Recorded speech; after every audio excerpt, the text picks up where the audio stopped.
안녕하세요. 안녕하세요. 네, 그래요. 자, 시험을 잘 보셨어요? 그냥 보셨어요? 네, 그래. 어려웠죠? 그래서 공통 과목은 되게 쉽게 나온 편이라고 하는데 전공 과목은 제가 볼 때는 구조뿐만 아니고 다른 직렬들도 전공 과목은 좀 어렵게 나온 것 같아요. 아마 분위기가 그런 분위기 같아요. 공통 과목은 조금 약간 난이도를 높이지 않고 조금 쉽게 내고 대신에 전공을 조금 어렵게 내는 쪽으로 올해 국가직은 맞춰진 것 같습니다. 그러면 그렇다는 얘기는 올해 지방직도 그렇게 갈 가능성이 높아요. 지방직도 그렇게 갈 가능성이 높기 때문에 그게 이제 포커스를 두고 여러분들이 아마 맞춰서 공부를 하셔야 될 겁니다. 그렇죠? 그래서 오늘 한번 우리가 이번에 4월 6일 날 국가직에 시험 봤던 거 한번 풀이 한번 들어가도록 할게요. 전체적으로 이제 풀이 부분에 관한 형태를 하기 전에 총평이라 그래서 우리가 저 하나 앞에다 했는데 그래서 총평이라 그래서 쭉 했는데 프린트해서 이제 여러분들 이제 첨부 파일로 올려놨으니까 보시면 되는데요. 구조 개념은 1편 일반 구조에서 구조 개념은 우리가 출제가 안 됐고요. 기초 구조하고 기초 구조에서는 두 문제 출제가 되었습니다. 키워드도 보시면 용어하고 현장 타설 말투 부분 나왔고 목 구조에서 한 문제, 그리고 조직 구조에서 한 문제, 그리고 제2편 구체 구조에서는 구조 계획에서는 3문제, 그리고 철근 콘크리트가 6문제 나왔어요. 그리고 철골 구조가 4문제, 그리고 구적학에서 3문제. 그래서 제가 상중하로 나눴는데 상난이도 문제가 6문제, 그리고서 중난이도 문제는 8문제, 하난이도 문제는 6문제, 이 정도 됩니다. 그 중에서 난이도가 높은 6문제 중에서 기본서에 나오지 않는 문제가 이번에 3문제가 됐어요. 많은 편이에요. 보통 기본서에 안 나오는 문제들이 한 2문제 정도에서 1문제 정도인데 3문제가 나온다는 얘기는 난이도가 어려웠다는 얘기입니다. 그래서 작년에도 국가직이 쉬운 편은 아니었는데 작년보다 조금 더 어려워졌어요. 올해 문제 자체가. 그래서 기출문제가 있는 부분들도 약간 변형해서 물어보는 문제 중에서 조금 까다로운 문제들이 몇 문제가 있었기 때문에 조금 어려운 문제들이 조금 있다고 보시면 되죠. 그렇게 되고, 그러면 오늘 시험 봤던 거 문제 한번 풀이 들어가도록 할게요. 책형은 나형입니다. 나형. 책형은 나형 부분이 되고 책형은 나형이 돼요. 그래서 나형 부분을 가지고 계신 분들 보시면 되고, 첨부 파일을 올려놨으니까 뭐 동영상 보시는 분들은 그 다운받아서 보시면 아마 될 겁니다. 1번 문제는 하난이도 문제입니다. 1번 문제는 건축물 구조 설계법에 대한 설명으로 옳지 않은 것은 이렇게 나왔어요. 첫 번째가 허용 응력 설계법은 허용 설계법이 나왔다? 그럼 뭐 확인하셔야 돼요? 탄성이론. 그렇죠? 그리고 얘네를 항상 제가 수업 시간에 얘기했죠. 허용 응력이라고 하는 것은 허용되는 값을 주어지면 그 값을 초과하면 돼야 안 돼요? 안 돼요. 허용되는 값을 줬다는 것은 허용값 항상 이하라고 얘기했습니다. 제가. 그러면 포인트에서 허용력을 초과한다 이렇게 나오죠. 그럼 바로 1번 체크하고 넘어가셔야 되죠. 그렇죠? 얘는 나머지 볼 게 아니고 1번 체크하고 넘어가셔야 돼요. 그래서 기본서 353페이지에 보시면 나옵니다. 기본서 353페이지 나오고 기본 과정 때 했던 내용 중에 하나입니다. 그 얘기는 기출문제 나왔다는 얘기예요. 이거는. 그 다음 두 번째 강도설계법. 강도설계법 나오면 비탄성 거동항 고려하고, 그리고 부재 단면의 공칭 강도에 못 곱하죠. 강도 감소의 수 곱한 설계 강도가 개수 하중에 대한 소요 강도 이상 되도록 설계하는 거 맞죠? 그렇게 되고, 이것도 기본서 353페이지, 이것도 기출입니다. 그 다음에 3번 성능설계법. 아마 이거 3번을 아마 처음 보셨던 내용 중에 하나일 건데 얘네가 어디 있냐면 38페이지에 38페이지 보시면 목구조 쪽 보시면, 목구조인가 기초 부분이니까 거기 보시면 제가 기본 과정 때는 안 했고 심화 과정 때 새롭게 나올 수 있는 부분입니다 하고 성능설계법에 대해서 한번 얘기한 적이 있어요. 그래서 심화 과정 때 얘기했던 부분인데 여기 나왔는데 답을 찾는 데는 전 지장은 없어요. 그게 객관식이 좋은 점 중에 하나죠. 그렇죠? 그래서 성능설계법 부분에 대해서 성능 지표를 제시하고 그걸 만족하도록 설계하는 방법이 성능설계법이에요. 이렇게 되고, 그 다음에 4번 한계상대 설계법은 얘네는 기본서 355페이지에 나오는 겁니다. 이것도 기출. 그렇죠? 그러니까 지금 보시면 알겠지만 1번부터 4번까지가 교재에 있는 내용 그대로 지문 하나, 토시 하나 안 바뀌고 그대로 출제가 된 거예요.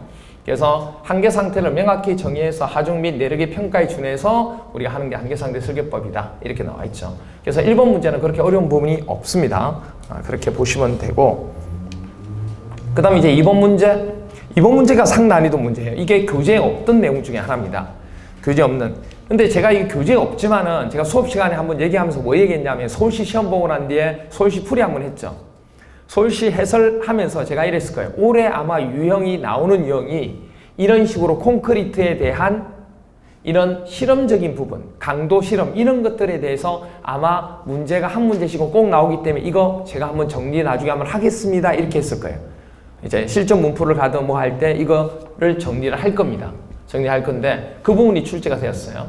서울시도 한번 나왔고 국가직도 나왔고, 그럼 지방직도 이 비슷한 유형이 하나가 나온다는 얘기예요. 나중에 한번 정리할 겁니다. 실전 문풀하고 하면 할 거예요. 그래서 이게 교재에 없는 부분인데, 뭐 개정된 사항이고 그런 건 아니고, 그죠? 시공적인 부분이기 때문에 구조에서 뺐던 부분인데, 이제 올해 추세가 여기서 한 문제씩은 나오기 때문에 이제 실전 문풀할 때 한번 설명을 드릴 거고, 그리고 내년에서는 이제 시공적인 측면도 한번 조금 집어넣을 필요가 있는 거죠. 콘크리트 구조 현장 제하 시험에 대한 그러니까 성능을 알아보기 위해서 이 구조물이 안전한지 안전하지 않은지를 위에다가 뭐죠? 하중을 올려서 제하 시험을 하는 거예요.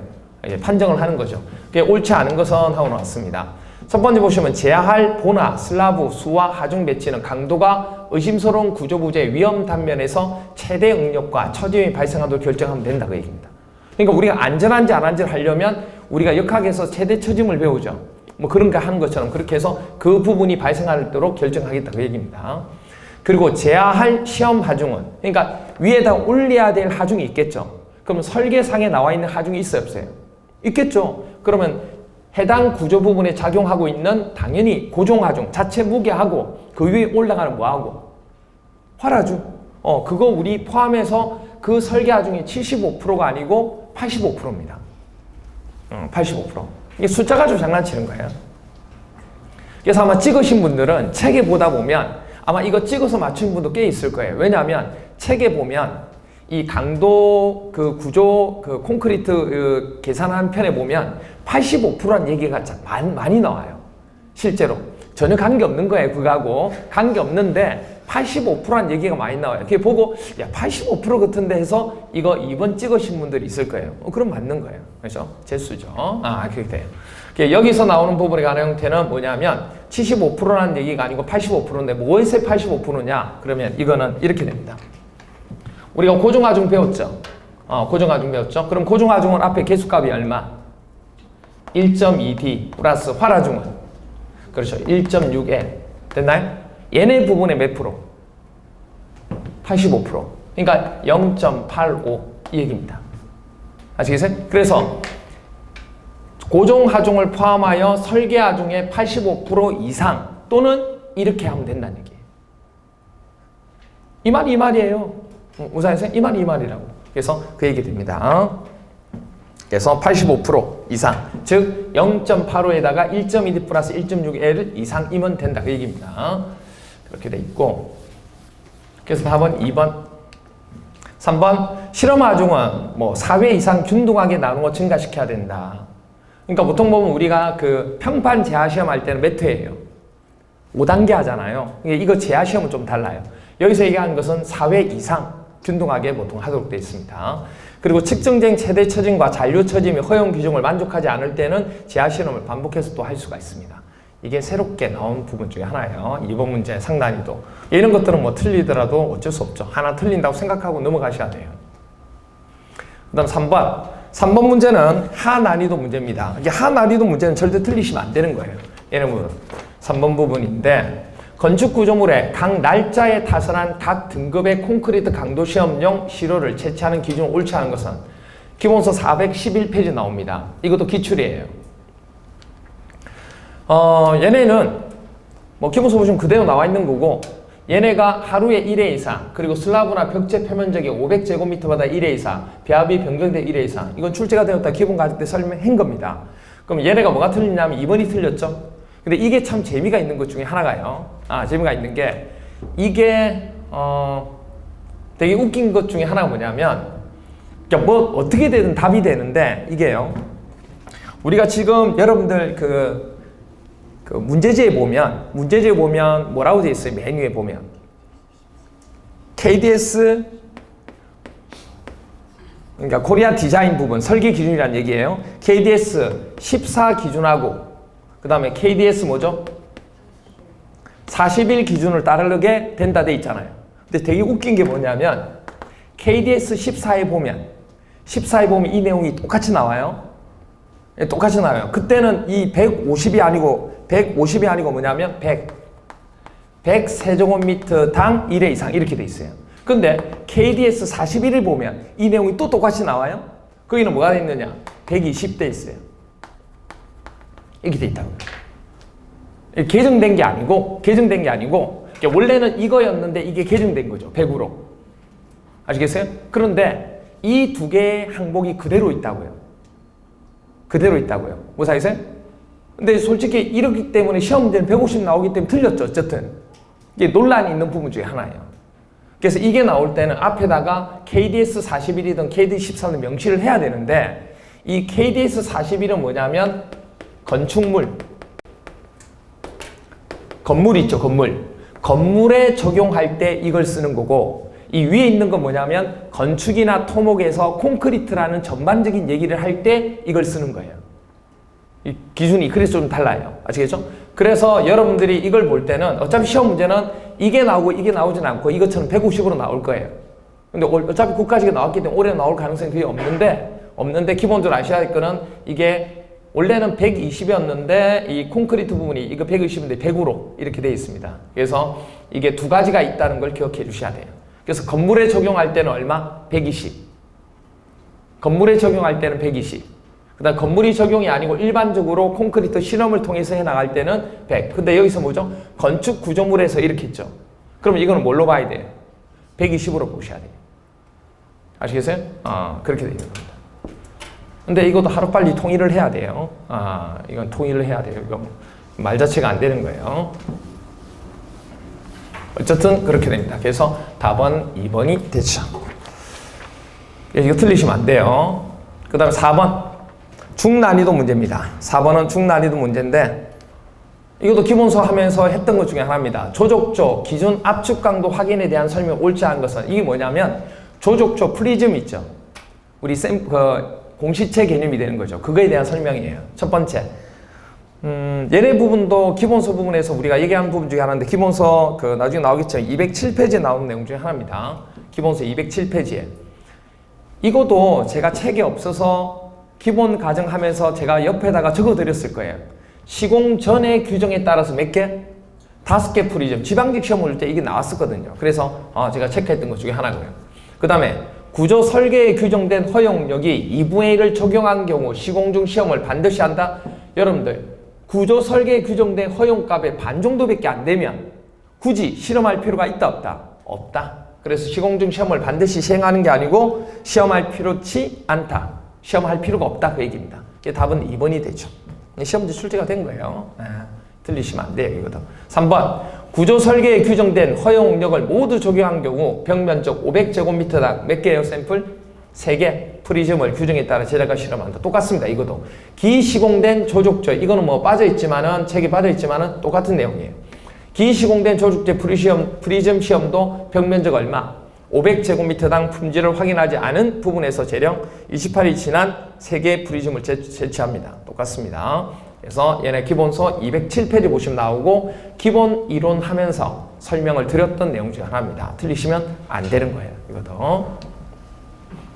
5번 상난이도 문제입니다. 이 5번 문제는 책에 있어요. 있는데 조금 여러분 볼 때는 까다로운 문제라고 볼 수 있어요. 이 문제는 목구조 바닥에 대한 설명으로 옳지 않은 것은 왜 그러냐면, 이 보기 1번하고 보기 2번은 시험 문제 출제 안 됐지만 기본 가정하면서 제가 체크를 했어요. 왜냐면 이게 기본서 부분이 어디 있냐면 왜 체크가 안 됐지?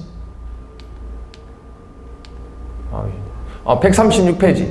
이게 전부 다 어디 있냐면 136페이지에 나와 있습니다. 136페이지에. 136페이지에 보면 아마 기본 가정하면서 딱 한 줄 밑줄 꺼져 있을 거예요. 동그라미 1번에. 그 동그라미 1번 내용이 바로 뭐냐면 1번하고 2번이에요. 그래서 1번, 2번은 출제가 안 됐지만 기본 과정에서 설명한 거예요. 근데 3번하고 4번을 설명을 안 드린 거예요. 책에는 있어요. 책에는 있는데 3번, 4번을 설명 안 드렸는데 센스가 있는 분들은 이 정도 맞춰주셔야 돼요. 왜냐하면 보세요. 바닥 구조는 수직 하중에 대해서 충분한 강도와 강성을 가져야 된다. 이건 절대 틀리게 낼 수가 없는 지문이에요. 그 다음에 바닥 구조는 바닥 구조에 전달되는 수평 하중을 안전하게 어디로요? 골조와 벽체에 전달. 제가 수업 시간에 누누이 얘기했던 것 중에 하나가 바닥 구조는 경막 구조죠. 그럼 경막 구조가 하는 역할이 수직 부재, 즉 횡력을 저항하는 이 부재가 힘을 고르게 전달할 수 있도록 잡아주는 역할을 하는 게 뭐예요? 바닥이라고 얘기했잖아요. 그게 경막 구조라고 얘기했어요. 그 얘기를 하고 있는 거예요. 그 다음에 자 3번을 보세요. 1번과 2번에는 답을 찾기 힘든데 3번에 딱 보시면 머릿속에 뭔가 다가오 떠올라야 될 게 구조형 바닥재로 구성된 뭐라고 돼 있어요? 여러분들 프렌지하고 외부가 있죠. 프렌지는 뭘 부담해요? 아니, 철골에서 프렌지 뭐 부담해요? 뭘 저항해요? 힘 모멘트. 외부는 전단력이죠. 뭐 나와요? D 전단력 나오죠. 그럼 면 내 전단력에 대해서 충분히 견디는 것은 프렌지의 외부예요. 그렇죠. 외부가 돼야 되죠. 그렇죠? 그렇게 됩니다. 그래서 얘네 부분의 가나 형태가 프렌지가 아니고 뭐가 돼야 돼요? 외부재. 아시겠어요? 왜냐하면 면 내 전단력이라 돼 있잖아요. 프렌지는 힘을 받아요. 그렇죠? 그런데 외부는 뭘 받아요? 전단력을. 그 정도 센스는 있어 주셔야 된다는 얘기예요. 이게 안 했지만, 교재에는 있지만은, 이거 안 했지만은, 여러분들이 딱 보고, 아, 프렌지가 나왔네? 프렌지는 힘을 받는데? 그럼 외부를, 전단력이면 외부가 아닐까 하고 3번을 찍어 주셔야 된다는 얘기예요. 아시겠어요? 그렇게 됩니다. 이거 다음은 3번이고, 4번. 바닥 경막 구조 형식에는 수평 경막이 있고 트러스 형태가 있습니다. 그래서 기출이 나왔던 것은 트러스 1교구에는 뭘 안 해도 돼요? 그렇죠. 귀잡이 형태를 안 해야 된다는 것은 출제되었잖아요. 그렇죠? 근데 이거는 아직 출제가 안 돼. 다 출제가 안 된 부분이 아직까지. 그래서 1번, 2번 했는데 3번, 4번을 안 했어요. 이 부분은. 심화과정 때도 안 했던 부분 중 하나입니다. 그러니까 여러분들이 어렵게 느껴질 수 있죠. 일단은. 상난이도 부분이 됩니다.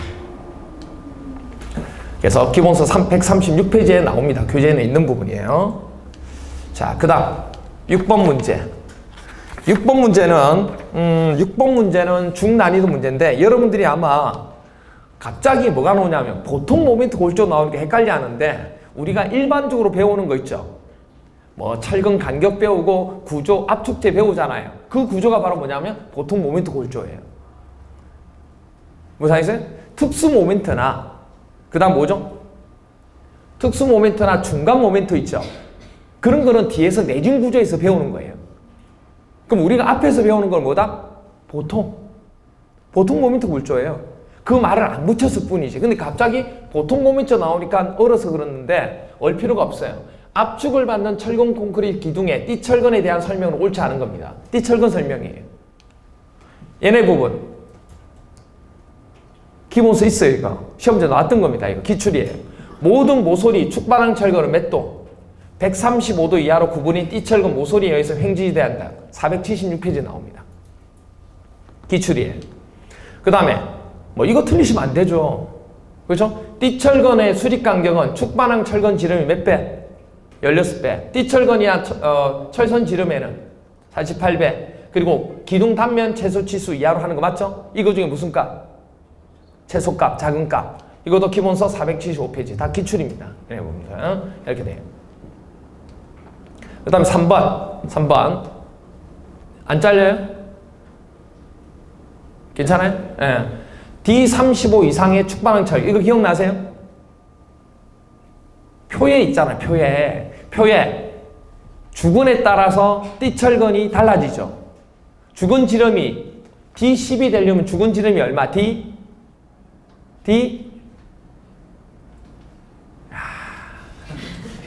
큰이네.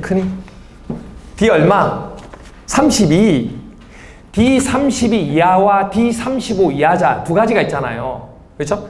그렇게 돼 있잖아요. 그래서 D32 이하일 때는 축반항 철근이, 그러니까 주근이 D32 이하일 때는 띠근 지름이 얼마? D10짜리 쓰고 D35 이상은 D13을 쓰잖아요. 기출이에요, 그거. 기본서 어디 있냐면 475페이지 있어요, 이거도. 그렇죠? 단지 여러분들이 뭐 때문에 어렵냐면 뒤에 내용 때문에. 뒤에 내용 모르더라도 이 내용만 가지고 이게 뭐죠? 틀린지 알게 되는 거예요, 솔직히. 죽은 지름에 따라 띠근 지름이 달라지잖아요. D32 이하일 때는 얼마? D10. D10은 32 이하일 때고 D35 이상은 D13을 쓰잖아요. 그리고 띠철근으로 둘러싸야 되고 이 경우에 띠철근 대신에 용접첨을 사용할 수 있어요. 이게 뒤에도 틀린 거예요. 아시겠어요? 이 내용이 책에 빠져 있어서 그렇지 앞에 있는 건 책에 있는 내용이에요. 그래서 전혀 문제를 찾는데 지장은 없어요. 그리고 4번 기초판 또는 슬라브 이것도 기출이에요. 수업 시간에 기본 과정도 설명한 거예요. 다 전부 다. 슬라브 윗면에 연결되는 기둥 첫 번째 띠철근은 간격은 다른 띠철근 간격의 뭐죠? 이하로 해야 된다. 그렇죠? 이것도 476페이지에 나오고요. 뭐예요? 그렇죠. 4번. 이렇게 됩니다. 그래서 6번의 답은 몇 번? 3번이 돼요. 그렇죠? 그래서 이 정도 문제는 틀리시면 안 돼요. 단지 이제 여기서 보통 모멘트 골조라는 게 헷갈려서 그랬는데 이 정도도 맞춰주셔야 돼요, 여러분들이. 그 다음 7번 문제. 하단위도 문제입니다. 7번 틀리시면 안 돼요. 건축물 강구조 설계 기준으로 해서 SS 275 강종의 아변 H형과 뒤에 H 이거 필요 없죠? 이거 필요 없어요. 강도하고 재료에 오른 것은 여러분들 SS 270 할 때 이거 개정된 거 아느냐 모르냐 물어보는 문제예요. 275는 뭐라고 그랬어요 제가? 항복 강도. 옛날에는 뭐였어요? 인장 강도였죠. 옛날에 이거 인장 강도였잖아요. 근데 올해 제가 작년 말에 개정돼 가지고 이거 275는 뭐로 한다 이제부터? 항복 강도로 한다. 그럼 인장 강도는 이거보다 크죠?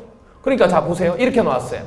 그러면 딱 봤을 때 우리가 인장 강도를 외우지 않았잖아요.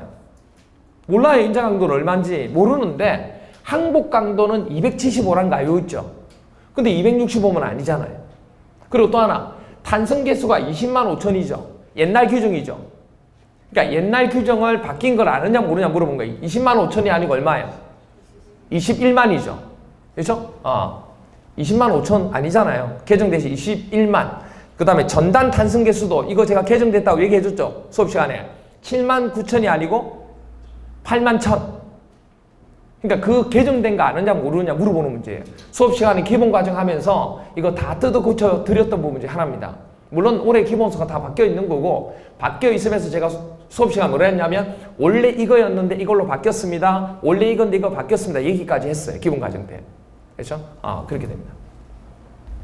그렇죠? 원래 작년 거 보신 분들은 또 모르겠어요. 동영상을 작년 거 보신 분들은 다를 수 있는데 그래서 항상 동영상은 최근 거 보셔야 돼요.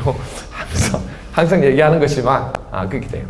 근데 뭐 어차피 그 뭐죠? 수정상 다 추록본에 올라가 있기 때문에 확인하고 체크는 다 하셨을 거예요. 아마 그렇게 돼요. 그래서 답은 1번이에요. 1번. 다 틀렸죠. 이게 전부 다 뭐냐면 개정상 물어본 거예요. 이거는 알고 있는지 모르는지. 그렇죠? 7번은 틀리시면 안 되는 문제. 기본서 606페이지 나옵니다. 그 다음 8번 문제. 8번 문제는 중난이도 문제입니다. 중난이도 문제. 강구조 고장력 볼트 접합의 일반 사항에 대한 설명으로 옳은 것 찾는 겁니다. 1번 고장력 볼트 구멍 중심 간의 거리는 공칭직경 얼마요? 2.5배죠? 기본서 614페이지 기출이죠. 기본과정 된 거예요. 고장력 볼트 전인장 조임. 아마 얘네 보면서 야 이거 뭐지? 이랬을 거예요. 뭐지? 이랬을 거예요. 시험장에서는. 했어요. 여러분 무조건 안 했다 그러지만 기본서 618페이지 보시면 밀착 조임이란 거 기억나세요? 가로해서 밀착 조임이란 게 있어요. 그 밀착 조임이 임팩트 렌치로 수회 또는 일반 렌치로 최대한 조이는 조임법을 밀착 조임이라고 얘기합니다. 기출이에요. 얘네 보면 설명했던 거예요. 618페이지 나옵니다. 그 다음에 동그라미 3번. 동그라미 3번 부분은 고장력 볼트는 용접과 조합에서 하중을 부담시킬 수 있다 없다? 없죠. 그리고 고장력 볼트와 뭐죠? 용접을 병용할 경우에는 고장력 볼트의 전체 하중을 부담시켜요? 아니죠. 누구? 용접이죠. 이것도 기출이에요. 이것도 기출. 다 기출입니다. 기본 과정 됐던 거예요. 638페이지. 고장력 볼트 마찰 접합에서 하중이 접합부 단부를 향할 때는 적절한 설계 지압 강도를, 그러니까 뭐냐면, 자 보세요.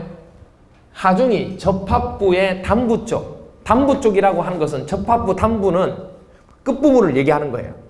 그러면 끝부분을 가게 되면 얘네 구멍 자체 부분이 계속 왔다 갔다, 볼트가 왔다 갔다 하면 구멍이 뭐죠? 늘어나면서, 이게 늘어나면서 볼트가 빠질 수 있죠. 그런 게 보통 보면 지압 부분에 관한 형태를 얘기하는 겁니다. 그래서 지압 강도를 검토할 필요가 있다, 그 얘기입니다. 맞아요. 이것도 기본서 618페이지 보시면 나오는 내용 중에 하나입니다. 이거는 책에는 있긴 있는데 제가 체크는 안 했어요. 근데 1번, 2번, 3번은 다 체크했던 부분이기 때문에 얘네 부분 가지고 이거는 다 틀리고 체크하면 4번 체크하는데, 아마 2번하고 4번 가지고 고민을 하셨을 거예요. 아마 제가 볼 때는 1번하고 2번, 3번은 워낙 뭐 답이 거의 아니니까. 근데 2번하고 4번 가지고 고민하다가 2번 하신 분도 있을 거고 4번 하신 분도 있을 거고 아마 그럴 겁니다. 이거는 이렇게 돼요. 그 다음에 9번 상난이도 문제입니다. 이 역학 문제인데, 역학 문제가 3문제 나왔는데 그 3문제가 솔직히 쉬운 문제는 아니에요. 그러니까 안 풀리는 문제는 아닌데, 조금 시간이 걸리는 문제 중에 하나입니다. 특히 이 문제는 새롭게 나온 거예요. 기본서 없는 겁니다. 이거는 길이가 L이고 변형이 구속되지 않은 트러스 부재가, 이 트러스고 뭐고 하니 그게 중요한 게 아니에요. 온도 변화 T에 의해서 일어나는 축반항 변형률은 얼마냐. 그러니까 이건 온도에 대한 변형률을 얘기하는 거예요. 이게 온도 변형률 공식을 하나 외우고 계셔야 되는 거예요. 이거는 이게 이렇게 나온 거예요. 이게 기본적으로 뭐냐면 이게 돼요. 온도 변형량이라는 게 있어요. 온도 변형량. 온도에 따라서 트러스 부재가 뭐죠? 변형이 될 거잖아요. 열을 받으면 재료가 변형이 되겠죠. 그때 변형량은 어떻게 구하느냐? 변형량 구하는 것은, 처진 부분에 관한 형태는 이렇게 표시합니다. 얘네 부분, 알파 부분의 형태가 뭐라고 되어 있어요? 여기 알파 빠졌네요. 열팽장 개수 알파인 이렇게 되죠. 이게 열팽장 개수. 그러니까 어떤 재료의 변형량을 구하려면 그 재료의 열팽창 개수, 항상 뭐냐면 어떤 재료가 뭐죠? 늘어나는 양을 구하려면 그 늘어나는 개수값이 있겠죠. 1도씩 올라갈 때마다 늘어나는 값, 그게 개수값이잖아요. 그럼 개수값 곱하기 무엇에 따라 그러면 늘어나는 거예요? 뭐만큼? 온도 차만큼. 그럼 뭐가 나와야 돼요? 온도 변화, 델타 T가 있어야 되죠. 그렇죠? 그게 기본이에요. 온도의 변형량 구하는 것은. 그리고 이제 뭐가 또 주가 되는 거예요? 누가 늘어난 거예요? 부재가 늘어난 거잖아요. 그 곱하기 뭐 해주면 돼? L. 이거예요. 이게 온도 변형량이에요. 근데 온도 변형량을 구하는 게 아니고 뭐 구하는 거예요? 변형률을 구하는 거죠. 온도 변형률을 구하는 거예요. 변형률. 그런데 이 변형량을 알아야 변형률을 구할 수 있는 거예요. 그렇죠? 이걸 알아야 이걸 구할 수 있다고요. 온도 변형률. 그래서 변형률은 어떻게 되느냐? 변형률은 이렇게 되죠. 입실론. 변형률은 뭐냐면 이겁니다. 자, 보세요. 변형률이라고 하는 것은, 그 재료가 변형되는 양이 있겠죠. 그 변형되는 양에다가 그 재료의 원래 뭐죠? 부재의 길이 있잖아요. 그 길이를 뭐하면? 나눠주면. 그러니까 변형되는 양에다가 어떤 얘기인지 이해가 돼요? 이거 있잖아요. 우리 원래 이 변형률을 하면 원래 부재 길이 분의 델타 L 이런 얘기 하잖아요. 이게 변형되는 값, 이 원래 값, 그 얘기를 하는 거예요. 우리 그 재료에 대한 변형할 때. 그래서 변형률이라는 것은 원래 길이에다가 변형되는 양, 그 길이가 변형되는 양, 델타 L 이렇게 되는 거예요. 그럼 이게 뭐냐면 변형률이 되는 거예요. 그럼 이 변형률은 어떻게 되느냐? 이거는 보세요. 잘 보세요. L이 1로 넘어가면 똑같죠? 아니, L이 1로 넘어가 보세요. 그럼 이것만 남죠? 그러면 결론적으로 이거는 알파 곱하기 델타 T가 되죠. 그래서 이렇게 나온 거예요. 아시겠어요? 열팽장 개수에다가 온도 변화만 곱하면 돼요. 그럼 답은 몇 번이 돼요? 1번이 돼요. 허무하죠? 그죠? 맞죠. 아마 이거 답 제일 많이 한 게 3번일 거예요. 루트 하기는 좀 그렇고, 아마 3번을 답을 제일 많이 했을 거예요. 그래도 뭔가 하나가 들어가야지. L이 왔으니까. 그리고 했을 건데, 그건 양을 구할 때 그렇게 하는 거고, U를 구할 때는 이렇게만 구하게 됩니다. 조심하셔야 돼요. 그래서 이렇게 나온 거예요. 답이 1번입니다. 1번.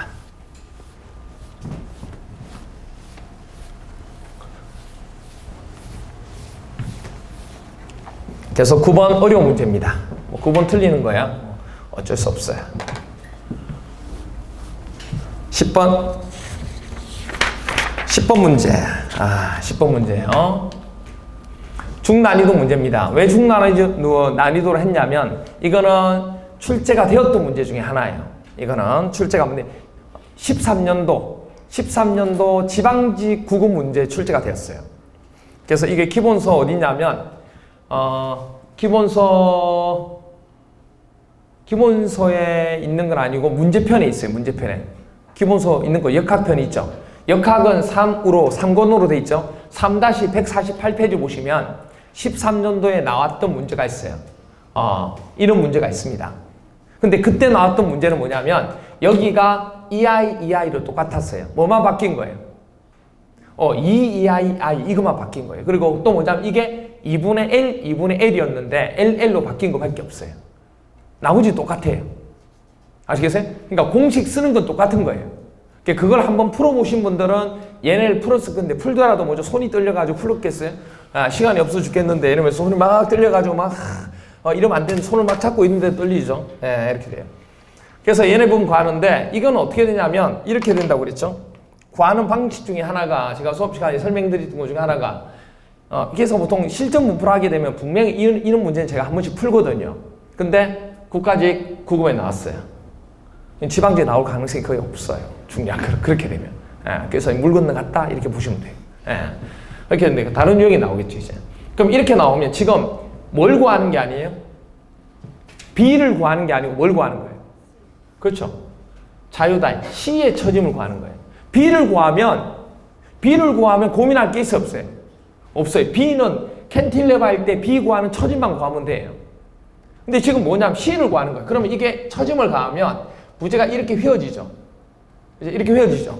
근데 이 휘어지는데 여기는 얘네는 이만큼 휘어진 거 맞죠? 이게 B점의 처짐이잖아요. 근데 이게 이만큼 처지는 게 아니고 이렇게 휘면 여기서 얘네를 휘면 이렇게 휘면 여기는 이만큼 이렇게 더 내려가죠. 그러니까 여기서 얘네는 이렇게 더 내려간다고 이렇게. 그러니까 뭐냐면 어떻게 하냐면 그러면 이 C점의 처짐을 구해야 되니까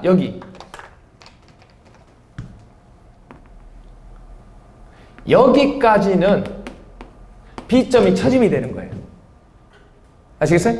그런데 이만큼을 더 구해야 되는 거 맞죠? 이만큼을 어떻게 구하냐면 여기 보시면 B점 부분 있죠? B점에 접선의 기울기를 딱 그으면 뭐가 나와요? 각이 나와요. 각이. 접선의 기울기가 각이 나온다고요. 무슨 각? 처진각. 그럼 B점에 처진각 있죠? 그 처진각에다가 이만큼의 길이는 어떻게 구하냐면 이 B점의 처진각만큼이니까 각에다가 이 거리를 곱하면 이만큼의 처짐을 구할 수 있는 거예요. 그래서 이 처짐은 B점에 뭐죠?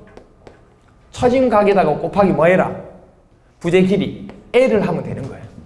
그럼 결론적으로 이 두 개를 뭐 하면 돼요? 더하면 되죠. 그래서 C점의 처짐은 어디에? B점의 처짐에다가 B점의 처짐각에다가 곱하기 뭐 해라? L을 하면 된다 그 얘기예요. 그래서 이 값이 나온 거예요. 그게 어려운 거 아니에요. 그러면 B점의 처짐은 우리가 알고 있잖아요. B점의 처짐은 어떻게 돼요? 3 2i분의 뭐가 돼요? PN 3승인 거 아시죠? 그렇게 되고 그 다음 플러스 이거는 뭐예요? 처진각이죠. 이건 처진각이죠. 처진각은 어떻게 돼요? 제가 이렇게 외우면 된다 그러죠. 캔틸레버가 왜 외우기 쉬우냐면 얘네가 같죠. 각은 2i에다가 PL 뭐가 돼요? 제곱이 돼요. 그래서 이게 외우기 쉬운 게 이거 되게 외우고 싶다고 그랬죠. 그리고 곱하기 뭐 하면 돼요? L 하면 되는 거예요. 근데 여기서 조심하실 게 나오죠. 얘네는 이하이가 뭐 할 때? 같을 때고, 지금 여기서는 이게 뭐가 돼요? 이하이가 아니죠. 뭐가 돼요? 2이하이고 여기도 뭐죠? 2이하이가 되는 거예요. 무슨 말이세요? 그래서 그 부분에 관한 형태만 조심하시면 돼요. 여러분들.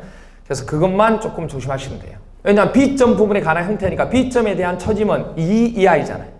B점의 처짐은 뭐죠? 2이하이잖아요. 무슨 말이가 돼요? 그렇게 돼요. 여러분들. 그래서 얘를 구하면, 그럼 여기다가 이하이 대신에 뭐 집어넣어요? 2이하이 집어넣고, 여기 이하이 대신에 뭐 집어넣어요? 2이하이 집어넣으면 돼요. 됐나요? 그러면 얘네 구하면 3이 6 2i분의 L은 그대로 L 집어넣으면 되죠. 부재 길이가 L이니까 만약에 이 L이 뭐였다면 2분의 L이었으면 여기다가 2분의 1 집어넣어야 돼요. 그렇죠? 근데 그대로 그것만큼은 또 도와줬네요. 3 플러스 그 다음 여기 2는 4i 그리고 P의 L인데 여기도 L이 있죠. 그럼 L 곱하면 3제곱 그렇죠? 3세제곱 이렇게 나오죠. 세제곱이 나오죠. 세제곱. 그럼 이거 두 개 뭐 하면 돼요? 더하면 되죠. 더하는 거는 제가 할 게 아니죠. 그럼 여러분들이 6하고 4 중에서 공통인 최대 공약수 최대 공배수인가 공약수 그 구하면 어떻게 돼요? 12 하면 되나요? 12 하면 되죠. 12 하면 여기는 2 곱하면 되고 여기는 3 곱하면 되죠. 그럼 2하고 3 더하면 5네요. 5 PL 삼성 12 EI 이렇게 돼요. 답은 이게 되죠. 답은 4번 이렇게 됩니다. 됐나요? 그래서 길게 쓴 건 아니에요. 절대 길게 쓴 건 아니고 이 정도는 여러분들이 조금 풀어주셔야 된다. 이렇게 볼 수 있죠.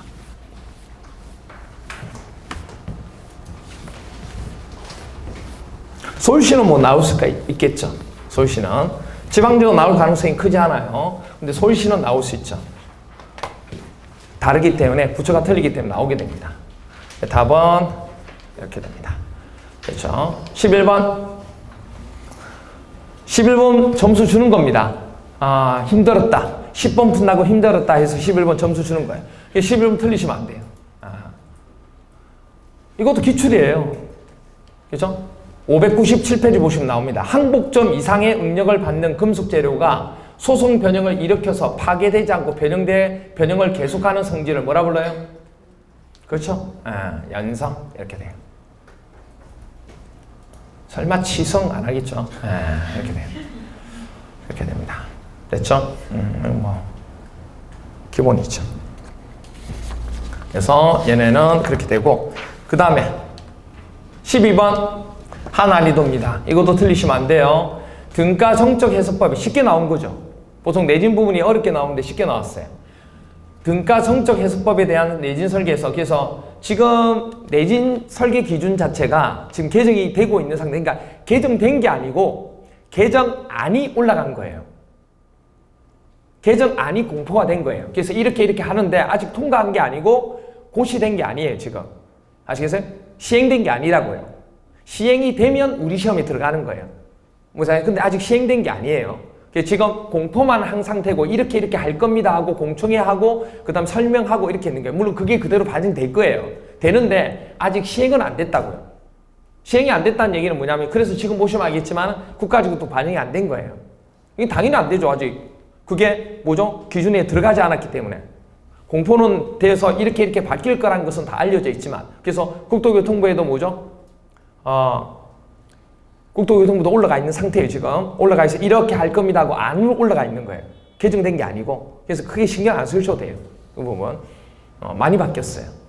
내년 준비하신 분들은 차곡차곡 준비해 놓으셔야 돼요. 이렇게 돼요. 그래서 내년에는 아마 교재를 전면 교체를 해야 되지 않을까. 왜냐면 올해 나오는 그 문제 유형 자체를 봤을 때는 책이 이제는 조금 바꿀 때가 됐다. 그런 생각이 들어요. 그래서 수업 시간에 한번 얘기했을 거예요. 제가 기본 과정 하면서 내년에는 한번 바꾸겠다고 제가 얘기했을 거예요. 왜냐하면 제가 그런 걸 감지를 하거든요. 아니나 다를까 올해 국가직 나온 거 보세요. 지방 서울시 나온 거 딱 보면 그 흐름이 있거든요. 이게 딱 이 촉이란 게 있거든요. 그래서 제가 얘기한 거예요. 내년에는 아마 전면적으로 바꿀 겁니다. 제가 기본서 수업하면서 시험 보기 전에 그렇게 얘기했었잖아요. 예. 이렇게 돼요. 아무튼 그렇게 되는데 뭐 전면적으로 바꿔도 뭐 내용이 완전히 뜯어고치지고 그런 건 아닌데 전체 흐름이 조금은 바뀌게 돼요. 민면 전달력 산정에 대해서 옳지 않은 것은 이거 틀리시면 절대 안 돼요. 반응 수준 계수가 크다. 반응 수준 계수는 민면 전달력하고 뭐가 돼요? 반비례 비례예요. 그러니까 민면 전달력 부분이라고 하는 것은 뭐하고 민면 전달력 어떻게 구해요? 뭐 곱하기 뭐 CS가 뭐예요? CS가 뭐예요? 어? 아니 민면 전단력은 CS 곱하기 W 아니에요? 건물의 중량, 유효 중량. 그럼 CS는 뭐예요?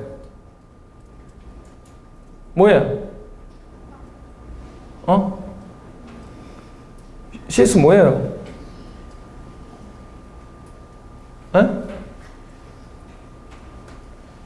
그래 얘기하지 맙시다. 그래요. 뭐 숨기고 싶은 것 같은데 그래요. 자, 그러면 기본적으로 민면 전단력 부분이란 것은 여기 나왔지만 반응 수준 계수. 여기가 이제 반응 수준 계수가 들어가잖아요. 그럼 반응 수준 계수가 우리가 위에 뭐 올라가요? 위에 설계 스펙트럼, 가속도, 주기 1초일 때와 단주기일 때 설계 스펙트럼 가속도 들어가고 또 뭐 들어가요? 건물의 중요도 계수. 그렇죠? 밑에는 반응 수준 계수, 그리고 건물의 고유 주기 이렇게 들어가죠. 그럼 얘네 두 개하고는 비례관계, 얘네 두 개하고는 반비례관계. 그러면 반응 수준 계수가 클수록 민면 전단력은 뭐하죠? 반비례관계니까 감소한다. 맞죠? 기본서 334페이지. 건물의 중요도 계수하고는 비례죠. 중요도 계수 큰데 민면 전단력이 감소한다고 그래요. 말도 안 되죠. 같이 커져야죠. 그렇죠? 왜냐 건물의 중요도가 크다 그러면 지진이 일어났을 때 위험할 수 있기 때문에 그 값을 높게 잡아놓는 거예요. 그렇게 하는 겁니다. 334페이지 나오고 다 기출이에요. 이거는 기본 과정 때 설명드린 겁니다. 건물의 고유 주기하고는 반비례죠. 그래서 건물의 고유 주기가 클수록 민면 전단력은 감소하죠. 334페이지. 유효 건물 중량이 작을수록 민면 전단력은 뭐한다? 감소한다. 맞죠? 그래서 건물의 중량 부분하고는 비례관계. 그래서 얘네는 333페이지에 나오죠. 다 얘기했던 겁니다. 이거 틀리시면 안 돼요. 이 정도는 꼭 맞춰주셔야 됩니다. 자, 그 다음 13번인데 이걸 제가 하 난이도로 안 하고 중 난이도로 했어요. 하로 안 하고 이겁니다. 이게 344페이지, 346페이지 보시면 나와요. 설계 지진 시 큰 횡변이 옆으로 자르려고 하는 횡변이 옆으로 이렇게 흔들리는 횡변이가 발생되도록 상부 구조와 하부 구조 사이에 설치하는 수평적으로 유연하고 수직적으로는 강한 구조라고 했어요. 제가 이거 설명하면서 뭐 얘기했냐면 건물을 우리가 지진에 견디기 위해서 내진 설계를 할 때 건물을 빡세게 해서 만들어서 하는 구조가 뭐예요? 내진 구조. 건물을 빡세게 해서 건물이 파괴되지 않도록 하는 게 내진 구조죠. 그 다음에 건물에다가 별도의 장치를 설치해가지고 지진이 오면 제압하는 게 뭐예요? 재진구조. 재진구조 기억나시죠? 그 다음에 건물에다가 지진이 왔을 때 회피한다. 지진력에서부터 분리한다. 그래서 뭐죠? 땅은 흔들리는데 위에 건물은 뭐죠? 가만히 있도록. 그러니까 얘네만 혼자서 왔다 갔다 한다고 돼 있잖아요. 그러니까 횡변이가 제가 몸은 그대로 있고 엉덩이만 흔들었던 거 기억나세요? 기억 안 나나? 예. 그렇게 했잖아요. 이게 흔들린다고 이렇게 해서 이렇게만 흔들린다고. 그렇죠? 그러니까 이 위에는 그대로 있고 밑에만 흔들리려면 횡변이가 발생하도록 이게 밑에가 흔들려도 상부 구조와 하부 구조 사이에. 그럼 이게 분리되는데 중요한 건 뭐냐면 이게 왔다 갔다는 하지만 위에 하중에는 뭐 한다고 그랬어요, 제가? 위에 하중에는 버텨야죠. 위에 하중에는 버텨야죠. 그런 구조가 무슨 거예요? 면진 구조. 그럼 면진 구조에 들어가는 장치가 뭐예요? 면진 장치가 되죠. 이 면진 구조를 물어본 거예요, 말 그대로. 그렇죠? 예. 답은 4번이에요. 그렇죠? 작년 소시 시험 문제에서도 이 면진 구조가 시험 문제 한번 나왔거든요. 예. 기본서 보시면 예제 문제도 있고 막 그래요. 이렇게 되고 13번은 4번이 됩니다. 14번 중난이도 문제입니다. 얘네도 보세요. 얘네도 뭐라고 돼 있어요? 보통 모멘트. 그러니까 우리가 일반적으로 앞에서 내진 설계가 아닌 이상 하고 있는 게 전부 다 구조가 무슨 구조예요? 보통 모멘트 골조예요. 철공 콘크리트 중에서. 철공 콘크리트 보의 전단 설계에 대한 설명을 옳지 않은 걸 물어봤어요. 1번 기본서 461페이지 기출이죠. 이거는 기출인데 이게 나온 게 아니고 원래는 뭐가 나왔어요? 용접 철망이 아니고 전단 철근이 나왔잖아요. 그냥 일반 우리가 뭐죠? 이형 철근. 이형 철근이 나올 때는 얘네 부분이 얼마? 500. 기억나세요? 그런데 용접일 때는 600까지 허용해 준다고 얘기했잖아요. 기억나세요? 그리고 수업 시간에 얘기했던 것 중에 하나입니다. 이거. 그래서 얘네 부분. 그 다음에 2번 부재축에 직각으로 배치된 전단 철근의 간격. 이거는 모르시면 안 되죠. 전단 철근의 간격은 철공 콘크리트 부재일 경우 2분의 t 이하. 그러니까 프리스트레스일 때 또 틀리잖아요. 2분의 t 이하 그리고 600mm 이하. 맞죠? 얘네도 464페이지. 둘 다 기출입니다. 그러니까 이거 자체가 기출은 아니었지만 하면서 설명을 같이 드렸던 거고 이거는 기출이죠. 그 다음 3번. 이 3번 부분. 이거 어디서 했어요? 심화에서 했어요. 이 3번 심화 과정 때 했어요. 어디에 나오냐면 답은 3번인데 463페이지에 나옵니다. 463페이지에 얘네 부분. 3번 아닌데 다. 4번인데 3번 아니에요. 3번 아니 잘못 표시되어 있어요. 그래서 얘네 부분은 종마랑 철근을 구부려서 전단 철근 사용할 때 이거 얘기했죠. 이거 얘기하면서 종마랑 철근을 가다가 이렇게 구부린다고 했어요. 굽힘 철근 만든다 얘기했어요. 굽힘 철근 만들 때 이 굽힘 부분은 실제로 힘을 못 받는다고 얘기했어요, 제가. 그래서 얘네 부분을 사용할 때 이 경사길이에 어디에요? 그렇죠. 얘네를 하나, 둘, 셋, 네 개, 네 등분을 하면 중앙에서부터 하나, 두 개 하고 얼마? 4분의 3이니까 여기 반, 여기만큼만 이만큼만 실제로 뭐하다고요? 유효하다고요. 왜? 곡선이 있는 부분은 유효하지 않다고 제가 얘기했어요. 심화 과정 때 설명했던 거예요, 이게. 이건 아니다고요. 그래서 4분의 3만, 중앙에서부터 4분의 3만 인정하겠다는 얘기예요. 전단으로. 그렇게 설명했던 것 중에 하나죠. 그 다음에 4번. 아마 4번이 답인데, 이 4번은, 이거는 시험 문제는 아직 안 나왔지만, 제가 기본 과정 하면서 이건 설명드렸어요. 기억나시죠? 기본 과정 하면서 이건 설명드렸습니다. 이거는. 그래서 기본서 답은 4번이고 464페이지. 뭐가 틀렸어요? 45도. 30도 선이 아니고 45도. 그렇죠? 경사 스트로크와 굽힘 철근은 부재 중간 높이에서 반력점 방향으로 주인장 철근까지 연장된 45도 선과 한 번 이상 교차대로 배치한다. 출제가 안 됐지만 기본 과정 때 설명했던 것 중에 하나. 이거 알아주셔야 된다고. 나왔죠. 이게. 처음 나온 거예요. 그래서 15번 15문제 15문제 틀리시면 안 돼요. 15문제 틀리시면 안 돼요. 현장 타설 콘크리트 말뚝 구조 세칙으로 옳지 않은 것은 이거 점수 주는 건데요. 이것도 기출이죠. 현장 타설 콘크리트 말뚝의 선단부는 지지층이 확실히 도달시켜야 된다. 79페이지 나옵니다. 현장 타설 콘크리트 말뚝은 특별한 경우를 제외하고 주거는 몇 개? 주근 몇 개? 4개 이상. 또한 설계 단면적이 얼마? 0.25% 이상으로 띠철근 나선구 보관한다. 이것도 79페이지 나오죠. 그 다음 3번인데 이것도 몇 번 출제가 된 거죠. 저부 단면을 확대한 현장 타설 콘크리트 말뚝의 측면 경사가 이거죠. 우리가 끝에다가 이렇게 말뚝을 했는데 이 끝부분을 뭐 하겠다? 확대하겠다. 이렇게 확대했다고 얘기해요. 그때 측면의 경사가 수직면과 몇 도? 30도를 초과하는 경우에는 이게 30도 초과하는 경우 초과하도록 하면 돼야 안 돼요? 아예 초과하면 안 돼요. 이게 30도를 넘으면 안 되고 30도가 넘지 않더라도 이 전단의 위험이 있기 때문에 전단에 대해서 검토해라고 얘기했던 것 중에 하나입니다. 그렇죠? 그래서 3번이 답이죠.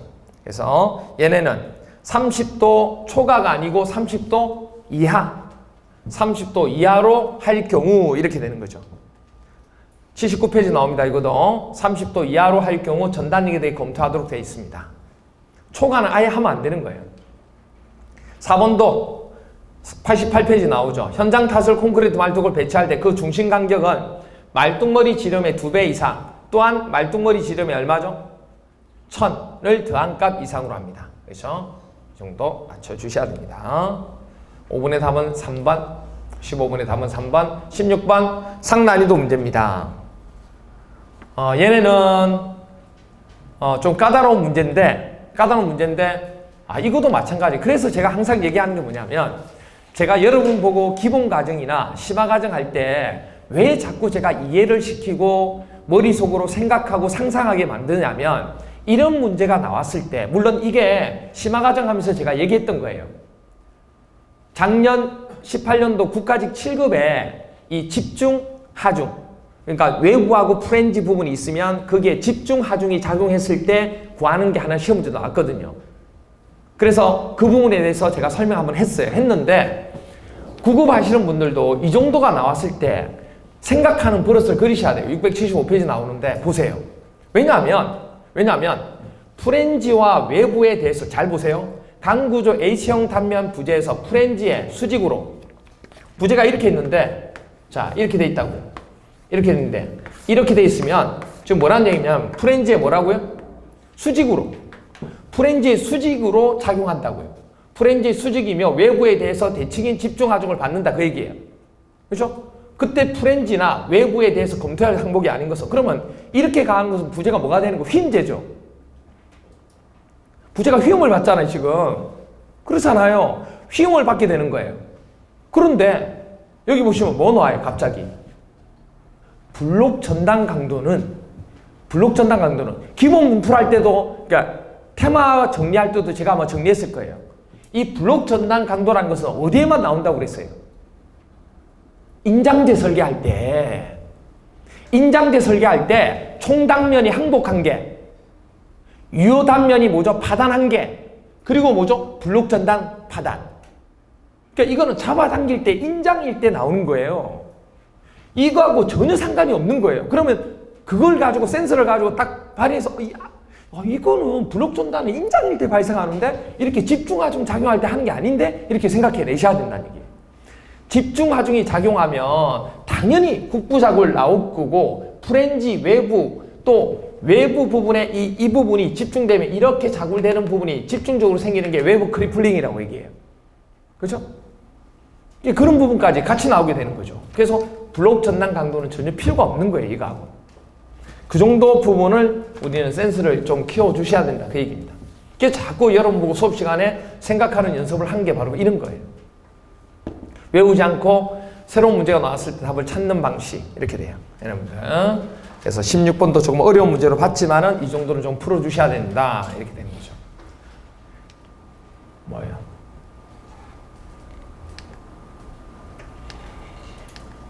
어? 17번 어디 갔지? 17번 봤어요? 못 봤나? 17번 안 했나? 17번 안 했는가 봐요? 아닌가? 17번 뒤에 있나? 18번 뒤에 있나? 뒤에 있네. 그렇지. 그럴 것 같았어요. 자, 보세요. 17번 안 했을 리는 없는데, 자, 18번은 먼저 하고 싶었는가 보죠, 뭐. 그럼 18번 먼저 합시다. 왜냐면 18번이 까다로우니까 18번 먼저 할게요. 18번 먼저 합시다. 18번 보시면 상난이도 문제예요. 이거요. 이거는 책이 없는 거예요. 없어요. 책이 없어요. 교재 없는 겁니다. 제가 볼 때는 이거 1번 답 제일 많이 했을 거예요. 1번만 하셔도 훌륭하신 겁니다. 아니면 3번을 답을 하신 분도 있을 거예요. 1번하고 3번을 답하셨는데 조금 더 생각했으면 그 반을 중간을 했었어요. 이건 어려운 거예요. 이건 어려워요. 이거는 여러분 틀리더라도 괜찮은 건데, 이게 핵심이 뭐냐면, 그림과 같은, 이제 그림이 나와 있죠. 그림과 같은 철근 콘크리트 보에서 인장갈 받는 6가닥, 그러니까 이거 보시면 하나, 둘, 셋, 넷, 다섯, 여섯 개 철근이 D25 주근이 모두 한 곳에 뭐 한다고요? 정착된다고요. 그때 주철근이 직선 정착할 때, 그러니까 뭐냐면 정착 길이, 인장 측에 정착 길이 산정하는 거 있죠. 그 산정하는 식이 하나 있는데 그 식이 두 가지가 있는데 여러분이 알고 있는 식은 기본적으로 뭐냐면 뭐 있어요? 람다 루트 FCK분의 0.6dFi 그거 알고 있죠. 근데 그거 말고 식이 되게 어려운 식이 하나가 있어요. 이게 보통 안 해요, 그거. 어려워서 0.9 해가지고 람다 쓰고 뭐 이렇게 어려운 게 하나가 있어요. 그게 복잡해서 그건 계산 문제를 낼 수가 없기 때문에 안 하는데 그 내용에서 뭐가 나오냐면 이게 나와요. 이거 또 빠졌네. C가 나와요, C가. C가 나온다고요, C가. 그 공식에서 C 구하는 게 나온다고요.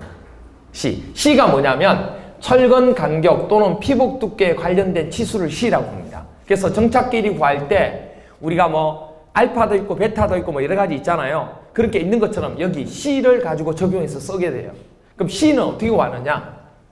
C 구하는 것은 두 가지가 있습니다. 이 두 개 중에서 작은 값을 써요. 왜? 이거 이해하니까. 그럼 하나 적어 놓으세요. C값은 그러니까 철근 간격이나 피복 두께 관련된 치수 값은 어떻게 구하냐면 얘네는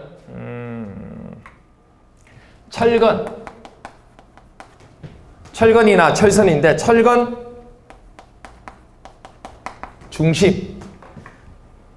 중심부터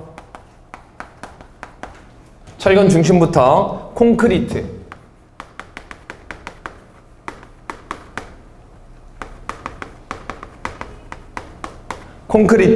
표면까지 최단 거리. 철근의 중심부터 콘크리트 표면까지 최단 거리를 구합니다. 그 값하고 그 다음에 정착되는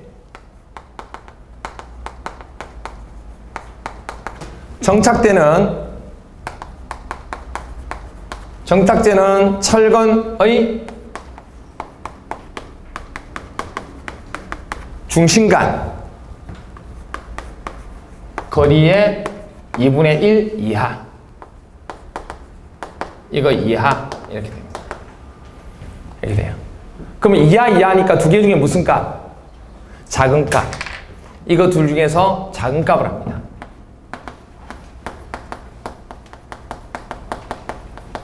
두 개 중에 작은 값을 선택해요. 이거 두 개 구합니다. 이게 바로 뭐냐면 철근 간격 또는 피복 두께에 관련된 치수를 얘기하는 겁니다. 그래서 C를 구할 때, 그러니까 철근의 정착 길이 구할 때 이 두 개의 식을 가지고 구하거든요. 그래서 철근 중심부터 콘크리트 표면까지 최단 거리하고 정착되는 철근의 중심간의 거리의 2분의 1로 합니다. 그럼 보세요. 이거 첫 번째부터 구하면 철근 중심부터 콘크리트 표면까지 최단 거리. 그럼 여기서 잘 보세요. 철근 중심이 어디냐면 이 콘크리트 표면은 여기죠. 그럼 철근 중심이 어디를 얘기하는 거예요? 자, 보세요. 여기 힌트가 있죠. 정착되는 철근이라 돼 있죠. 그럼 이거는 정착되는 철근이 아니죠. 주근이 지금 정착된다고 그랬잖아요, 지금. 얘네는 그냥 지 혼자서 이렇게 위로 올라가고 있잖아요. 그러니까 얘네는 정착되는 게 아니고 이게 정착되는 거 맞죠? 그럼 위에 있는 거는 정착되는 게 아닌 거예요. 그러면 제일 처음 나오는 철근을 얘기하는 거예요. 피복 두께 얘기할 때. 그럼 제일 처음 나오는 철근은 누구 얘기하는 거예요? 늦근. 그런데 늦근이 어디예요? 중심. 그럼 여기서부터 이 철근의 어디? 중심. 여기까지 거리. 이 거리. 그 최단 거리. 그러면 얘네는 무엇에다가? 40에다가, 피복 두께 40에다가 플러스 얼마 해줘야 돼? 늦근의 지름이 얼마예요? 그래서 여기 보시면 D10하고 D25를 철근 직경 각각 10과 25로 해라고요. 보통 공칭 직경하면 9점 얼마 이렇게 나오고 24점 얼마 이렇게 나오니 그렇게 하지 말고 이렇게 해라고요. 그럼 D10이니까 10의 반이죠. 얼마? 5. 그럼 얼마? 45mm 이하. 그럼 이제 이것만 구해가지고 이거 둘 중에서 무슨 값? 작은 값 하면 되죠. 그럼 얘네는 정착되는 철근의 중심간 거리. 이게 무슨 얘기예요? 이게 지금 정착되는 거 맞죠? 그럼 뭐 구하는 거예요? 이 철근의 중심과 이 철근의 중심 간의 거리를 구해라 그 얘기예요 지금. 이것의 얼마? 반. 그럼 저 중심과 거리 어떻게 구해요? 이게 또 조심하실 게 뭐냐면 원래 우리가 알고 있는 것은 이거 순간격 알고 있죠? 순간격은 25mm 이상 그리고 철근의 공칭지름 이상이죠. 그래봤자 25밖에 안 되죠. 근데 이게 조심하실 게 보의 크기가 주어진 거예요 지금. 보폭이 500이 주어졌다고요. 그럼 500이 주어진 간격을 가지고 얘기해야 되는 거예요. 어차피 이상이니까 큰 값이니까. 그럼 무슨 얘기냐면 이 500에다가 얘네 빼고 이 늦은 지름 빼고 죽은 지름 뺀 거 있죠. 그러면 이 순간격 나오죠. 그럼 순간격의 개수 하나 둘 셋 넷 다섯 개 나누기 5 하면 순간격 하나 간격이 나오죠. 그 하나 간격에다가 다시 뭐 해야 돼요? 주근의 지름을 반반씩 더하면 되는 거예요. 무슨 말 이해가 돼요? 그렇게 되는 거예요. 얘네 부분이. 그렇게 된 거예요. 그러면 500에다가 마이너스 양쪽 피복 두께 얼마예요? 80 빼고 마이너스 늦은 지름 20 빼고 두 개니까 그리고 주근이 D25죠? 25 곱하기 얼마? 6개 150이죠? 150이죠? 네. 그럼 다 있죠? 다 뺐죠? 그럼 얼마 나와요? 250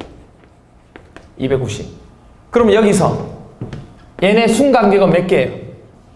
5개겠죠? 그죠? 죽은 개수 마이너스 1이니까 5개 나누기 5 그럼 한 개의 간격이 나오죠? 얼마? 50이 나오는 거예요. 근데 이 50이 다가 아니죠? 뭐라고 그랬어요? 정착되는 철근의 중심 간의 거리라고요. 그럼 50에다가 플러스 여기 반 반반 하면 25 더해란 얘기예요. 그럼 25 더하면 얼마예요? 75죠? 75가 다가 아니에요. 75 곱하기 뭐 해야 돼요? 21을 해야 돼요. 그럼 75 곱하기 20분의 1을 해야 돼요. 2분의 1 하면 얼마예요?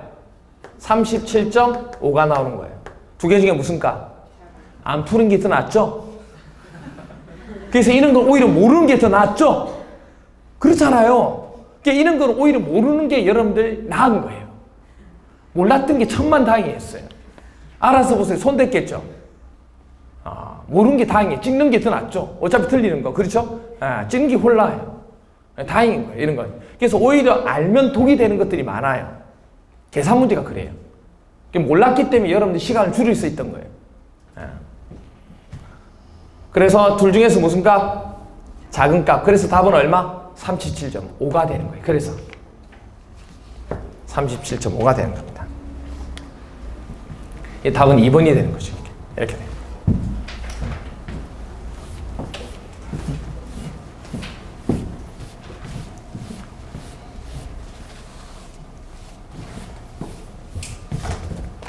그래서 얘네 부분이 답은 2번 이렇게 돼요.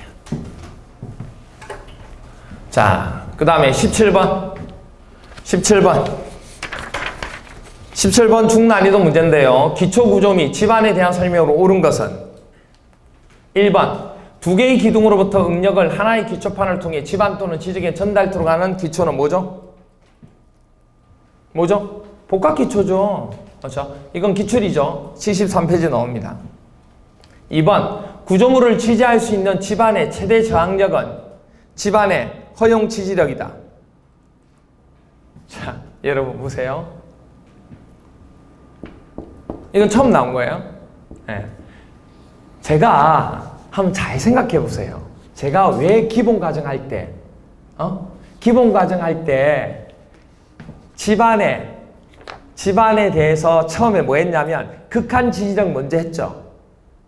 극한 지지력, 그 다음에 허용 지지력, 지대력, 이 헷갈렸잖아요, 여러분들이. 그래서 제가 처음 시작할 때 그 용어부터 설명을 했어요. 그거 장난친 거예요, 지금. 기본 과정 하면서 제가 왜 그걸 했겠어요? 시험 문제도 안 나왔는데. 그 용어를 설명해서 자꾸 헷갈려 하니까. 그 용어 가지고 장난친 거라고요. 그렇죠? 네. 그래서 2번 구조물을 지지할 수 있는 집안의 최대 저항력이에요. 그럼 이거는 지지력이 아니고 뭐예요? 극한 지지력이에요. 이거는. 그렇죠? 집안의 극한 지지력이 됩니다. 극한 지지력. 기본서 38페이지 나와요. 그래서 제가 집안에 이게 최대 저항력이고 저항력은 극한 지지력이고 거기다가 다시 뭐죠? 뭐 면적 나누고 또 안전율 나누고 뭐 이렇게 하면서 각각 나눠줬잖아요. 그래서 그런 부분 가지고 설명드린 거예요. 그렇죠? 그 다음에 3번 직접 기초에 따른 기초판 또는 말뚝 기초에서 선단과 집안 간에 작용하는 압력은 이것도 제가 뭐하고 여러분이 자꾸 헷갈리니까 뭐하고 헷갈리니까요. 접지압. 접지압하고 헷갈리니까 접지압에 대해서 설명했을 거예요. 그게 3번이 접지압에 대한 설명이에요. 접지압. 기본 가지고 설명한 거예요. 직접 기초에 따른 기초판 또는 말뚝 기초에서 선단과 지방 간에 작용한 압력. 그러니까 뭐냐면 여기에 이렇게 돼 있으면 여기 이렇게 기둥이 있으면 하중이 작용하면 이 하중이 지반하고 작용하는 이 면의 압을 뭐라 불러요? 지압력. 아시겠죠? 그리고 말뚝이 있으면 말뚝 선단에 작용한 압도 뭐죠? 지압력이라고. 그 얘기를 하는 거죠. 접지압, 지압력이 아니고 접지압. 그렇죠? 땅하고 접하는 곳에 작용하는 압, 접지압. 말뚝은 선단에서 작용하는 압도 접지압. 아시겠어요? 접지압에 대한 설명이에요, 이게. 근데 솔직히 1번, 2번, 3번 몰랐다 할지라도 4번 보고 답을 찾죠. 왜냐? 옳은 거니까. 제가 이 문제 나오면 뭐 나오면 부마찰력 나오면 키워드가 뭐라고 그랬어요? 일반적인 정마찰력은 마찰력이 상향, 부마찰력은 하향. 그게 포인트라고 얘기했죠. 아직 출제가 안 됐지만 나오게 되면 예전에 한번 출제된 적이 있기 때문에 문제가 공개 안 됐지만 제가 봐주셔야 된다고 얘기했잖아요. 그러니까 이거 1번, 2번 솔직히 3번 모르더라도 4번 딱 보는 순간에 주변에 하향으로 작용하는 게 뭐다? 부마찰력. 왜? 부마찰력이 이거 가지고 장난치거든요. 그럼 딱 보자마자 4번이 답이네 이렇게 나왔어야죠. 69페이지 나오죠. 다 설명드렸던 내용 중에 하나가 됩니다. 이 부분 이렇게 되죠. 됐죠? 그 다음 이제 19번 상난이도 문제입니다. 얘네는 책에 있는 내용인데 어려운 내용이에요. 안 한 부분이 몇 가지가 있어요. 용접 철망에 대한 설명 옳은 것은 1번 옳은 건데 냉간 신성이 뭔지 아세요? 차가운 간은 신선하다 이 얘기예요. 그건 아니고 냉간은 뭔지 아시죠? 우리 냉간이 뭐예요? 냉간은 아시잖아요. 냉간이 뭐예요? 차갑게 하는 거예요? 아니잖아요. 상온. 열간 가공, 상온 가공, 냉간 가공. 열간 가공의 반대를 뭐라 불러요? 냉간 가공이라고 부르는 겁니다. 가공이에요, 가공. 신선이 뭐냐면 어떤 틀에서 주철을 뽑아내는 거 있죠. 철근 같은 거 뽑아내는 걸 신선이라 그래요. 선을 뽑아내다 그 뜻입니다. 쫙 잡아당기면서. 그러니까 늘어나는 거예요. 늘어나는 거. 왜? 선을 뽑는 거예요. 가래떡 있죠. 가래떡. 가래떡을 이렇게 뽑아내듯이 뽑아내는 거. 그걸 얘기하는 거예요. 그러니까 가공을 얘기하는 거예요. 그래서 우리가 상온에서 기본적으로 우리가 철을 뽑아내는데 그때 공정을 통해서 가공되므로 왜냐하면 용접 철망이 이렇게 뽑아내는 거죠. 철 자체를. 이거 384페이지 나오고 기출문제 나왔던 거예요. 책에 보시면 384페이지에 제가 뭐 했냐면 용접 철망은 연성이 필요한 부분에서 이거 연신율이 증가한다 감소한다. 시험 문제에서 연신율 보고 가지고 시험 문제 나왔거든요. 용접 철망은 연신율이 감소돼요. 왜? 강도가 높은 걸 쓰기 때문에. 이렇게 돼요. 그래서 연신율이 감소되어 큰 연성이 필요한 부위에 사용할 경우 주의가 필요하다. 이건 시험 문제 나왔던 거예요. 그 다음에 2번이 어렵죠. 2번 부분. 인장을 받는, 이게 2번 부분은 책에 있어요. 534페이지에 있는데 안 한 부분이에요. 이거 안 했어요. 인장을 받는 용접 이용 철망까지 정착끼리 이거 하기가 쉽지 않거든요. 인장을 받는 용접 이용 철망은 정착끼리 내에 교차 철선이 없을 경우에는 철망 개수를 1.5가 아니고 1.0으로 합니다. 1.0. 그 다음에 3번 겹침 이염 길이 사이에, 이거는 우리가 어디 나오냐면 540페이지 나옵니다. 이것도 책에는 있는데 안 한 내용 중에 하나예요. 겹침 이염 길이 사이에 교차 철선이 없는 인장을 받는 용접 이염 철망의 겹침 이염은 이형 철선 겹침 이염 길이의 1.3을 하는 게 아니고 이형 철선 겹침 이염 규정에 따라서 합니다. 아시겠어요? 그러니까 용접 이염 철망이지만 이형 철근의 겹침 이염 길이 산정하는 거 있죠? 우리 1.0, 1.3 있잖아요. A급일 때, B급일 때. 그거 따라서 한다고요. 그러니까 이게 1.3이라는 게 안 맞죠. A급인지 B급인지도 모르고. 그리고 얘네의 1.3이 아니고 정착 길이의 1.3을 하거든요. 그렇죠? 그래서 2번은 3번은 틀렸습니다. 그래서 인장을 받는 용접 이형 철망의 겹침 이염은 이형 철선 겹침 이염 길이 산정식하고 규정에 따라서 한다. 이렇게 되는 거죠. 그 다음에 4번. 이거 기억나세요? 이거. 에이, 적어도 못해도 1번하고 4번은 기억나야 돼요. 이거 어디서 했어요?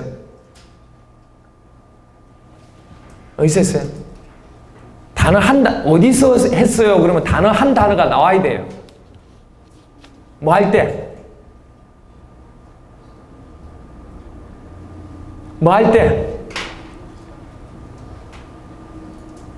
원래는 철근에서 나왔는데 제가 강구조에 있는 응력 변형 곡선 있죠. 원래 철근 부분에 385페이지에 나오는 내용인데 이거를 어디서 설명했냐면 응력 변형 곡선 강제에서 설명하면서 뭐 하면서 설명했어요? 이거 항복마루가 없을 때, 항복마루가 없으면 응력 변형 곡선이 있는데 철근이 이렇게 가서 이렇게 가면 이 항복하는 점을 알아서 이 점일 때 이 점을 항복으로 본다고 얘기했죠. 항복강도. 근데 항복마루가 없으면 가다가 이렇게 돼 있을 때문에 어디서 항복했는지 알 수가 없다고 그랬잖아요. 기억나세요? 그래서 이 변형이 얼마 되는 것? 0.0035가 되는 점을 항복이 되는 강도로 보자. 이렇게 얘기했잖아요. 기억나세요? 그 얘기예요, 이게. 그 얘기. 기본 가정 때인 거예요, 기본 가정 때. 뚜렷한 항복증이 없는 경우 인장 변형률 0.002가 아니고 0.0035 35일 때의 응력을 항복 강도로 사용한다. 이렇게 되어 있는 거예요. 이렇게 됩니다. 그래서 답은 1번입니다. 20번 역학 문제죠. 그림과 같은 양단 고정보에 등분포 하중과 집중 하중이 작용할 때 고정단 힘 모멘트와 중앙부 힘 모멘트의 절대값 B는 어떻게 되느냐고 했습니다. 이것도 기본서 3-168페이지 보시면 나오는 겁니다. 솔직히 이것도 틀리시면 안 돼요. 왜 틀리시면 안 되냐면 이것도 뭐 어려워서 포기하고 그냥 안 한 분들도 꽤 있겠지만은 보세요. 이렇게 돼 있는데 집중 하중일 때, 그 다음 뭐죠? 등분포 하중일 때 두 개 나누어서 구하면 되죠. 그렇죠? 이렇게 돼요. 그때 여러분들이 알고 계시는 것 중에 하나가 집중 하중일 때 제가 분명히 이렇게 얘기했어요. 이거는 개념도 이해할 필요도 없고 적어도 이 양단이 고정일 때 집중 하중이 작용하면 이 점과 이 점에 뭐는 알아달라, 휘 모멘트는 알아달라고 분명히 얘기했어요. 제가 이거는 이렇게 되거든요. 이렇게 돼요. 그럼 이 점의 힘 모멘트와 이 점의 힘 모멘트는 같아요. 얼마예요? 8분의 Pl. 그렇죠? 8분의 Pl. 여기도 8분의 Pl. 단지 다른 건 이건 플러스고 이건 마이너스. 그래서 절대값을 가지고 하는 거예요, 지금. 그렇죠? 그래서 똑같습니다, 이거는. 그럼 얘네는 어떻게 돼요? 중앙에는 그렇죠? 24 오메가 L의 뭐죠? 제곱이고 얘네는 그렇죠? 1대2가 되잖아요. 이거보다 모멘트가 크거든요. 2배. 그럼 곱하기 2하면 12분의 오메가 L의 제곱이 되죠. 이렇게 돼요. 이거 됩니다.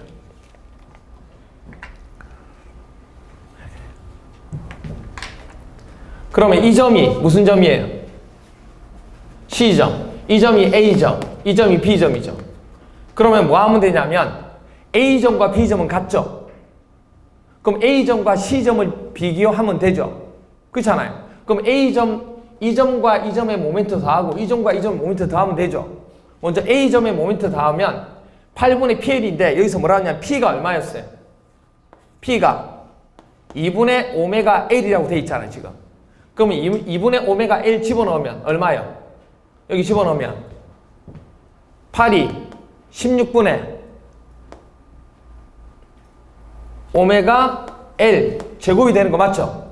그래야 이 두 개가 B가 되잖아요. 성립되잖아요.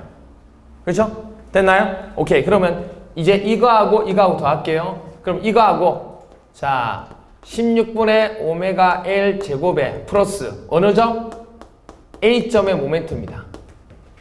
16분의 오메가 L 제곱 플러스 그 다음 얘네 12분의 오메가 L의 제곱 됐나요? 왜냐하면 여기 거리가 2분의 L, 2분의 L이니까 전체는 L이잖아요. 그렇죠? 이렇게 됩니다. 그럼 이거 구하시면 되죠. 이거 구하면 얼마 나와요? 얼마 나와요? 48 제가 구해봤어요. 48 7 오메가 L의 제곱 이렇게 나옵니다. 그럼 이제 어디 구하면 돼요?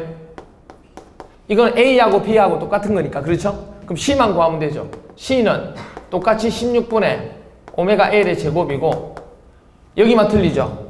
얼마? 24분의 오메가 L의 제곱 이렇게 돼요. 그럼 이거 하면 얼마예요? 더하면 48 나와요. 딱 5 오메가 L의 뭐죠? 제곱 이렇게 나옵니다. 됐나요? 이렇게 나와요. 그럼 이거하고 이거 B를 얘기했죠 지금. B니까 어떻게 돼요? 48 없어지고 이거 없어지죠. 그러면 7대 5대 7 되는 거 맞나요? 물어본 게 뭐냐면 물어본 게 지금 고정 힘 모멘트가 A 대 B하고 C 부분 나왔는데 지금 여기 보기 보시면 이렇게 나와요. 이렇게 나와요. 보세요. A 대 C 대 B 나왔잖아요. 그러니까 지금 A하고 B하고는 같고 C는 1로 봤다는 얘기예요. 그런데 보세요. 7대 5대 7 하면 되는데 지금 C를 뭐로 본 거예요? 갑자기 1로 봤죠? 그럼 5를 뭐 하면 돼요? 나누라는 얘기예요. 5를 나누라는 얘기예요. 그럼 5를 7을 나누면 7에다 5를 나누면 1.4 대 1대 1.4 이렇게 되죠. 그럼 답은 2번 이렇게 돼요. 됐나요? 이렇게 나옵니다.